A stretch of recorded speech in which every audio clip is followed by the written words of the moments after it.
Dalam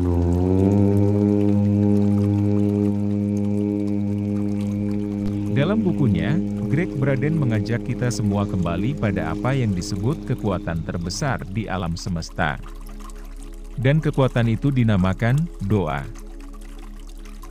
Mungkin selama ini kita beranggapan bahwa doa merupakan permintaan untuk mewujudkan keinginan kita. Tapi mungkin dengan ulasan ini, kita menjadi lebih paham tentang apa itu doa, serta aspek-aspek apa yang telah hilang yang merupakan esensi dari doa. Berikut 5 rahasia doa. Pertama, perasaan adalah doa. Kunci pertama adalah menggunakan perasaan sebagai bahasa doa. Dasar dari doa adalah rasa. Bahasa hanyalah sebuah alat untuk membangkitkan perasaan. Hal penting yang perlu kita pahami juga adalah, doa bukan sebagai permintaan. Saat kita berdoa meminta sesuatu, ini juga berarti kita memberi fokus pada rasa tidak memiliki terhadap hal tersebut. Dan yang terjadi adalah sebaliknya. Saat kita paham bahwa perasaan adalah doa, misalnya saat kita berdoa untuk kesehatan, maka rasakan bagaimana tubuh kita sehat, kegiatan kita sehat, seluruh organ kita sehat, dan hari-hari kita diliputi kesehatan. Rasakan kesehatan itu saat ini. Rasakan perasaan syukur dalam kehidupan kita dengan perasaan yang meluap-luap. Inilah yang sering hilang dalam doa kita. Ya, karena mungkin saja doa kita selama ini hanyalah susunan kata-kata formal belaka, tanpa adanya perasaan dan syukur di dalamnya. 2. Rasa sakit adalah guru kebijaksanaan. Kemampuan kita untuk merasakan sakit di dalam diri kita, dan kemampuan untuk memiliki empati terhadap rasa sakit orang lain, menunjukkan kepada kita seberapa dalam kita dapat mencintai. Rasa sakit adalah harga yang kita bayar, untuk menemukan bahwa kita sudah memiliki cinta, yang kita butuhkan untuk menyembuhkan diri kita sendiri. Tuhan tidak akan memberi kita cobaan melebihi kemampuan kita. Artinya adalah, kita hanya mengalami rasa sakit dalam hidup, hanya ketika kita siap. Ini merupakan rahasia kedua, ketika kita menemukan penderitaan di depan kita, maka kita pun sebenarnya sudah memiliki semua sumber daya yang kita butuhkan untuk menyelesaikannya, menyembuhkannya dan bertahan dari semua hal tersebut. Karena seperti itulah cara alam bekerja dalam kehidupan.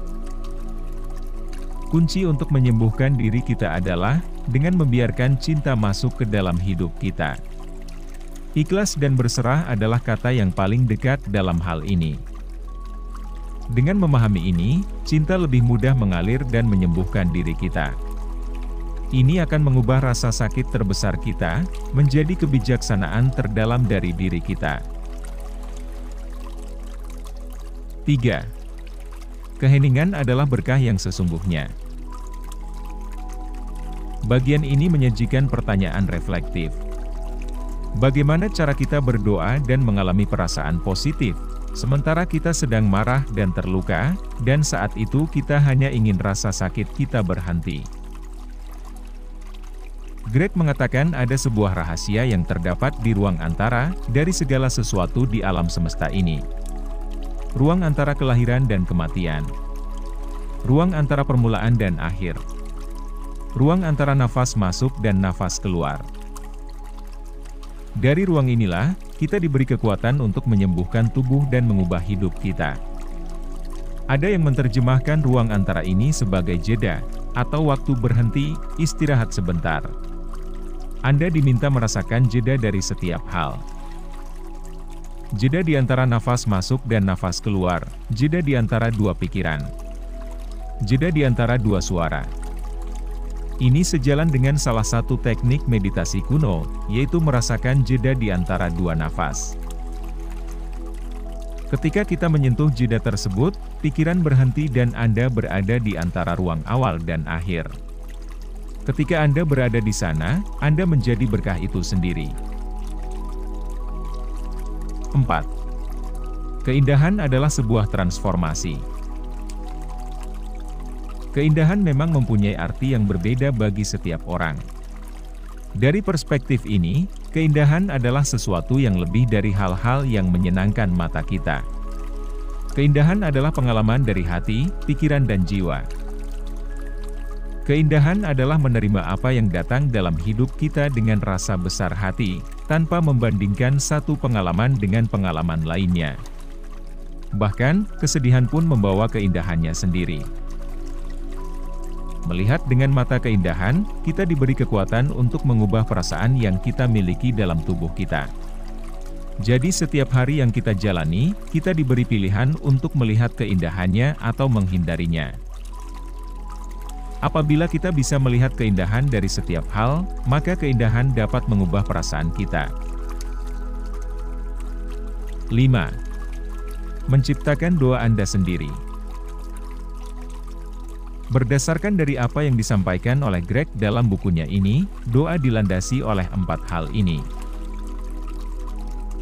Pertama, doa adalah menciptakan rasa syukur dan penghargaan dalam hidup kita. Kedua, terima dan selesaikan rasa sakit yang kita simpan selama ini, hal-hal yang kita tolak selama ini dan belajar menerima hikmahnya. Ketiga, seringlah berada di ruang hening dan merasakan jeda, misalnya jeda di antara 2 nafas. Kapan kita berada di ruang jeda tersebut?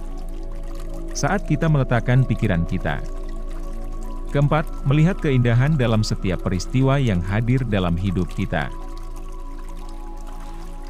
Jadi, doa adalah menggunakan setiap kejadian yang hadir dalam hidup kita sebagai pupuk untuk menumbuhkan perasaan cinta dan bersyukur dalam hidup kita. Jika hidup kita penuh dengan rasa cinta dan syukur, dan melihat setiap kejadian sebagai tangan Tuhan yang membimbing, hidup kita sendiri adalah doa.